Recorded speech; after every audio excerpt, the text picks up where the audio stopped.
Welcome to Disney Deciphered, a podcast helping you save money, time, and stress as you plan your Disney vacation. In today's episode, we talk about our top 5 favorite rides to ride at nighttime in the Disney parks. Find old episodes of this podcast at DisneyDeciphered.com, Apple Podcasts, or anywhere you find podcasts. And we'd really appreciate it if you could leave us a positive review. If you'd like to support the podcast, check us out on patreon.com/DisneyDeciphered, where you'll receive bonus content.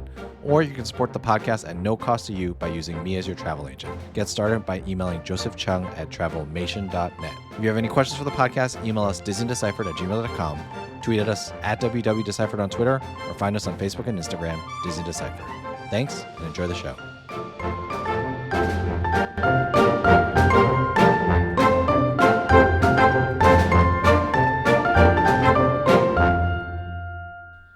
Hi, I'm Joe from As the Joe Flies. And I'm Leslie from Trips with Tykes. And welcome back to Disney Deciphered. So Leslie and I were talking, on my last trip to Disney World, I was just thinking to myself how much fun it is to tour the parks at night, and was really enjoying myself on some of the attractions at night. And then I had this idea, Leslie, and I was like, let's do an episode where we talk about which attractions are better at night versus better in the day. But then we started talking about it, and it feels like in general things feel better at night. So we pivoted it a little bit, right? Yeah, I mean, most attractions, I think most of us ride attractions during the day. So the nighttime rides feel special already. So that already makes them a little more unique. But you're right. I mean, everything that really came to mind, other than the rides where you get drenched, seems to be better at night, just because they're kind of a special and unique opportunity. Right. So we mixed it up. So what we're going to do is Leslie and I both came up with top 5 lists for attractions to ride at night, and we're talking about them, and we are going to include both coasts. So Disney World and Disneyland either can get onto our top 5 lists. So let's kick it off, Leslie. Why don't you start? Let's go 5 to 1. So what's your number 5 attraction? All right. So number 5 for me is Seven Dwarfs Mine Train in Magic Kingdom. That attraction is really well lit at night, and the queue is like extra special in my opinion. I mean, if you are standing in the queue, we always are standing in the lightning lane, but they have the lighted gems of from the mine that you can see in the queue, so you get a lot of little touches that you wouldn't necessarily get. And then I sort of think the ride just has a different experience because it's an indoor outdoor coaster. So it's dark indoors all the time, and you see those things lit up, but then you're coming out into broad daylight, and when you're riding it at night, you're kind of getting this consistent color and this consistent vibe, and it's a much scarier ride at night just because you can't quite see the track. I mean, everything that makes a dark coaster scary then becomes, what you're experiencing at night. So that's definitely one of my favorites. I often end up riding it at night because when my kids were younger, this was one that they didn't want to do. So I was saving it till, after bedtime or something like that. So definitely top pick for me.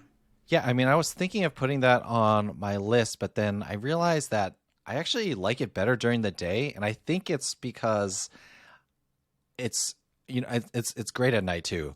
But I actually think the contrast of the light and the dark during the day, it just makes it feel like more like you're going into a mine, right? Like, because it's super bright, and then you go into the mine, and then it's dark, and then when you come back out, it's super bright again. And with the animatronics and stuff where the dwarfs are digging in the mine, I really enjoy that. But definitely was kind of on my, it made my final list, but ended up not putting it on there. Now, what did make number 5 for me, Leslie, I know, and we had talked about this offline, and I totally agree that water rides generally don't like riding at night.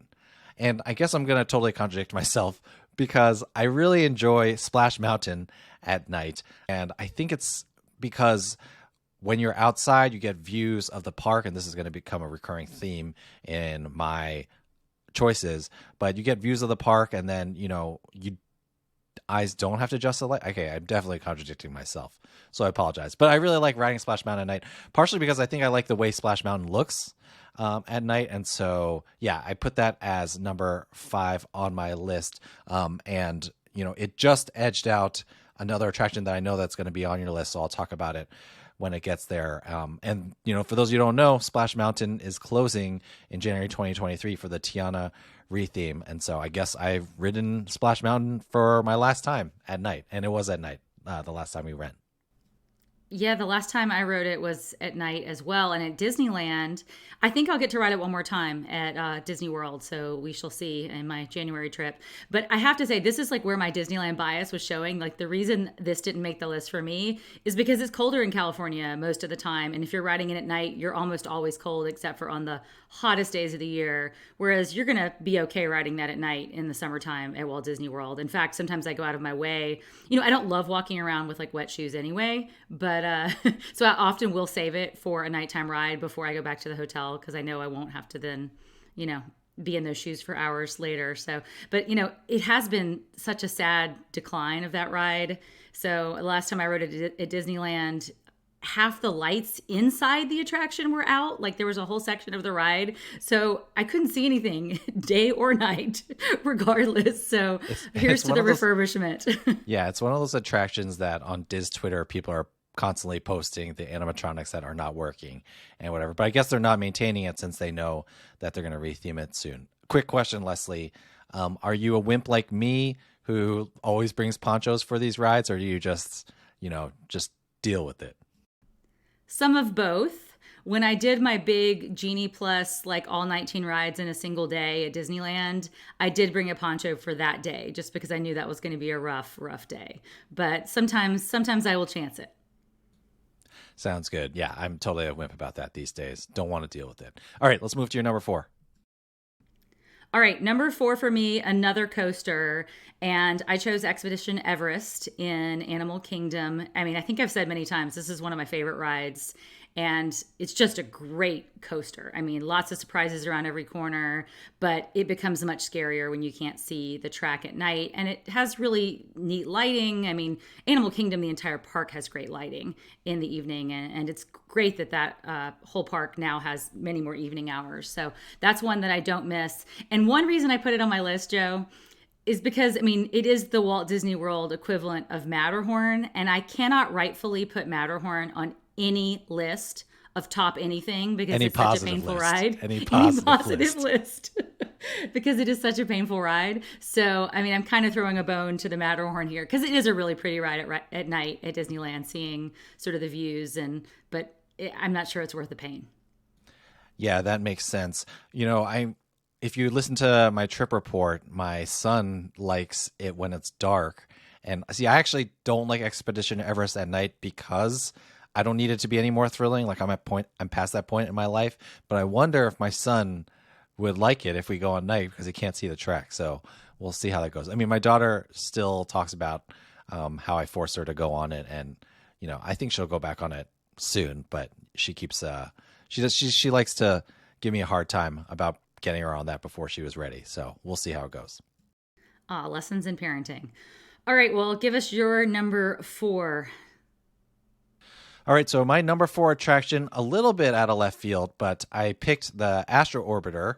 And the reason why I put it on there, and I alluded to this when I was talking about Splash Mountain, is I really love the view from up there at night when Tomorrowland is all lit up. And then, of course, you can see the castle in the distance. So, shout out to Dumbo and Magic Carpets of Aladdin, like all the, what are those called? The, what's the generic theme park term?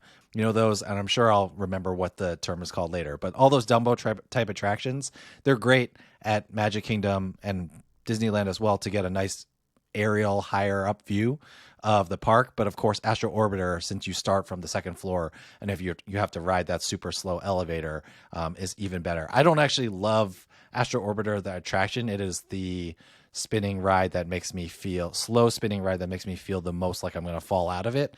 But for the views at nighttime, I really love Astro Orbiter. And that's when the lines finally died down as well.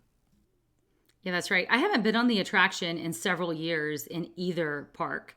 So I think I'm going to put this on the list for the next trip just to experience it again. And, the hardest part is getting in and out of the vehicle, especially as you get older. So that's probably why I've dodged it. I haven't wanted to face my own mortality on that one. Indeed. And Wikipedia says, in case you're throwing your phone out the window, that the official term is aerial carousel style ride. So that makes sense. So That's not what's very your, technical, but okay. yeah, last thing about Astro Orbiter, beautiful view, not the type of view that you want to take a picture of. Just appreciate the view yourself because you're at an angle. Don't drop your phone. Just enjoy it. We got to enjoy things these days and not document everything. Irony and hypocrisy from us here. Although I Leslie, on our last trip, I made certain not to take pictures, and it worked out pretty well. Or not to take pictures that weren't just for me.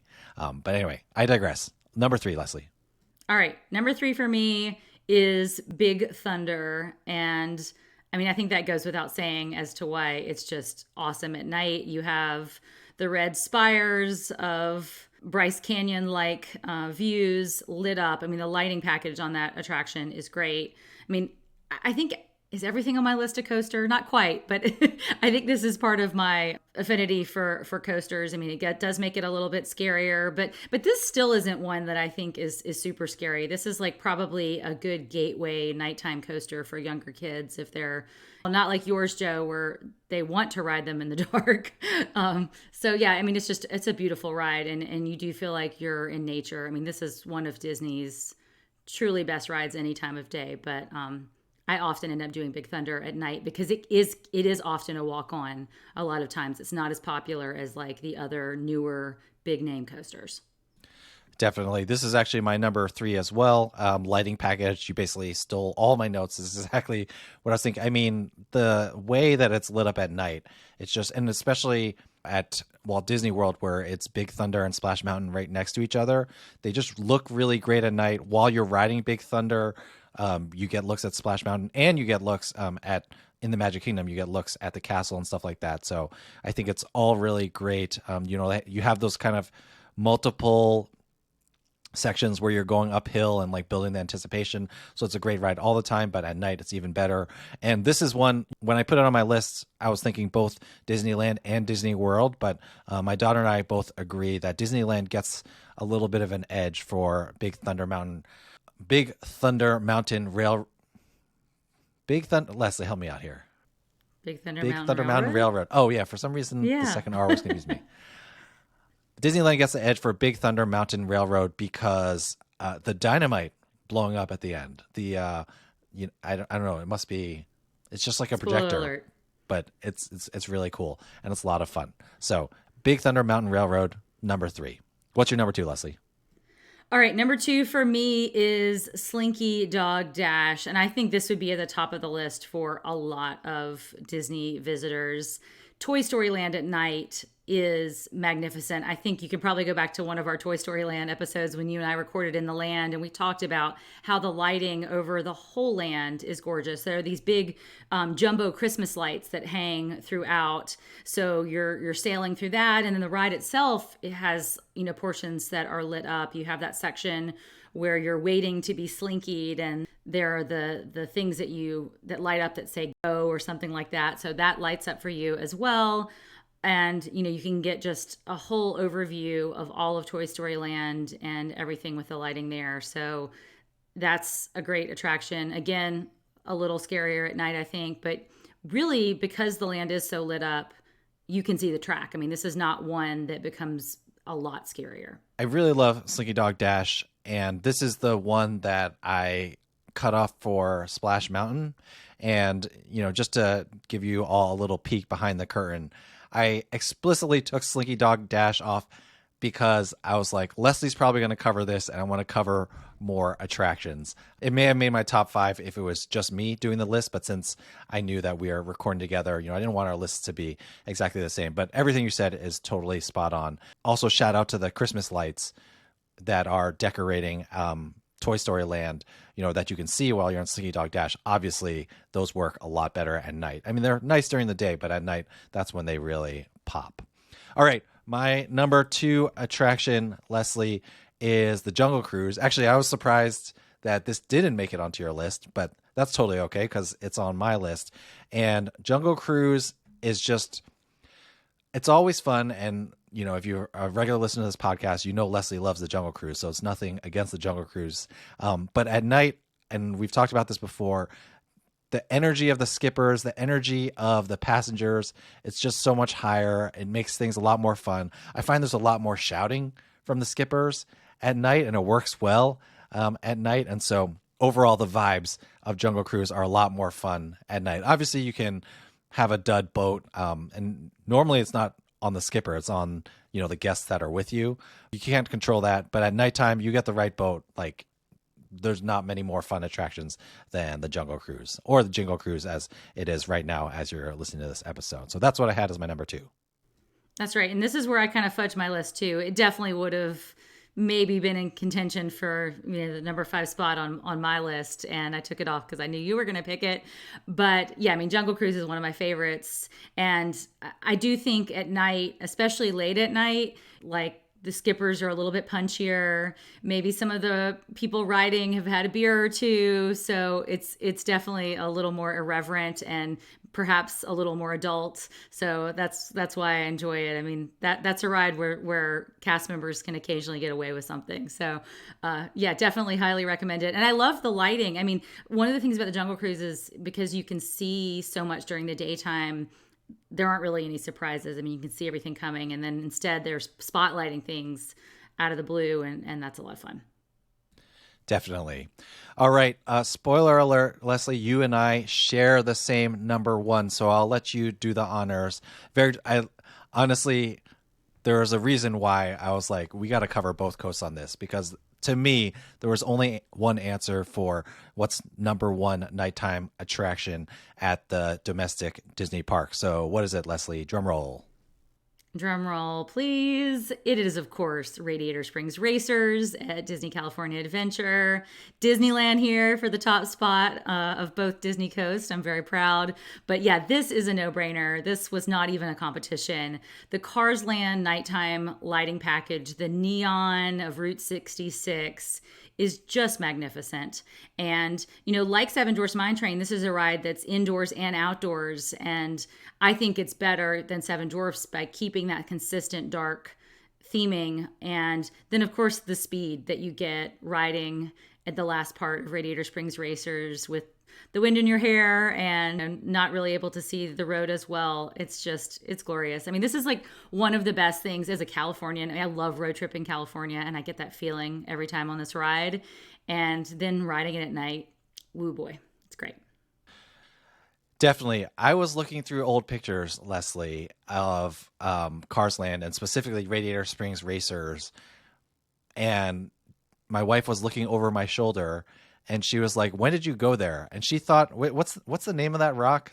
I don't even know if it's a real rock in there. It must be a real rock in the West somewhere." But gosh, we're just embarrassing ourselves with our lack of knowledge today. But she was like, "When did you go there?" And I was like, "That's Disneyland." And that is just like how well the theming, you know, it's probably all wire and stuff. But when you look at a picture, when you're just glancing at it, it just really looks amazing. And so the lighting on there is so good, and it's just so much fun at night. We did Radiator Springs like 3 times when we were in Disneyland over like 2 days. And we did it both during the day and at night. And it's awesome all the time, but really beautiful at night, and definitely deserving of the top spot. All right. You know, I know we have some honorable mentions, so do you want to share one of yours? Sure. So my honorable mention is Small World Holiday at Disneyland at night. That is, of course, an attraction that you only will get, you know, for about 6 weeks at Disneyland. But the entire facade is lit up with, I don't even know how many thousands and thousands of lights. And this is the one that everybody wants to wait to ride at night. So you really have to be like extra strategic on the Genie Plus front to like time your lightning lane at the right hour. But this is just gorgeous, gorgeous, gorgeous. And then inside the ride, totally lit up as well. Must do, but got to go at the right time. Definitely. And for me, my honorable mention is the People Mover. And it's just kind of for the same reason. The reason why I didn't put it on there is because I think Astro Orbiter gives you a better view, but nothing beats being up above, getting an aerial view of Tomorrowland at night. I had like a inkling of an idea, Leslie, of putting Tomorrowland Speedway on there, but I think the noise pollution just It's just too much. They need whenever they get electric cars in there, it's going to be a lot more fun. The noise and the smell. Yeah, no thanks. That does it for our top 5 nighttime attractions. If you have a attraction that you like riding at the Disney parks at night, please let us know. DisneyDeciphered@gmail.com, at www.deciphered on Twitter, or on Facebook and Instagram, Disney Deciphered. We always like to end one of these episodes with a Disney do or don't. So, Leslie, do you have a nighttime Disney do or don't for us? All right, when it comes to riding rides at night, don't trust the posted wait times, especially the closer you get to closing time. Disney keeps those artificially inflated. I think they don't want people to get in line, because the thing about riding at night is, as long as you're in the queue, a minute before park closing time, you get to ride. So I think they're trying to send people away and back to their hotels so they don't have to keep the rides open longer. So, this is where, if you have some experience and can eyeball the lines, you might see something posted at 30 minutes and find it's a near walk on. Often the case for Frozen Ever After. That's seems to be an offender for me. Use your gut and your experience, and don't trust what Disney's posting.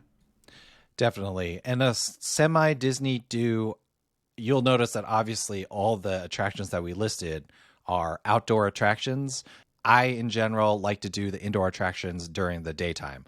Frozen Ever After, if I have a lightning lane for it, is a great example.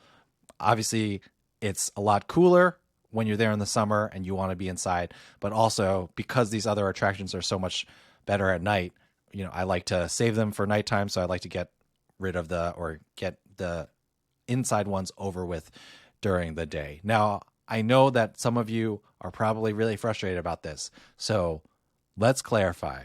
Okay. The rock that I'm referencing in Cars Land is called Willie's Butte. Cars takes place in Ornament Valley, not a real place. It's a reference to Monument Valley.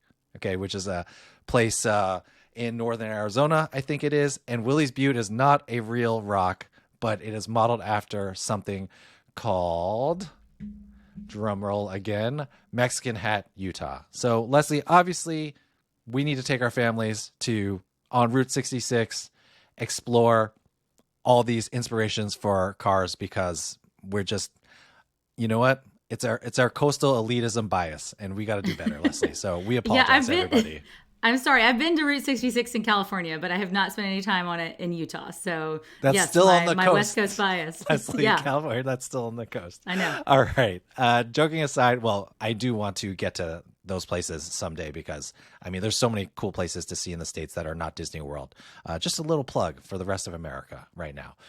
Anyway, thank you so much, everyone, for listening. We really appreciate it. Again, let us know if you have any questions or comments about this episode. Other than that, Leslie, thank you so much for taking the time to talk to me, and I will see you on Route 66 in Utah. Our families can meet in the middle. I got a much longer drive, though. Thanks, Joe.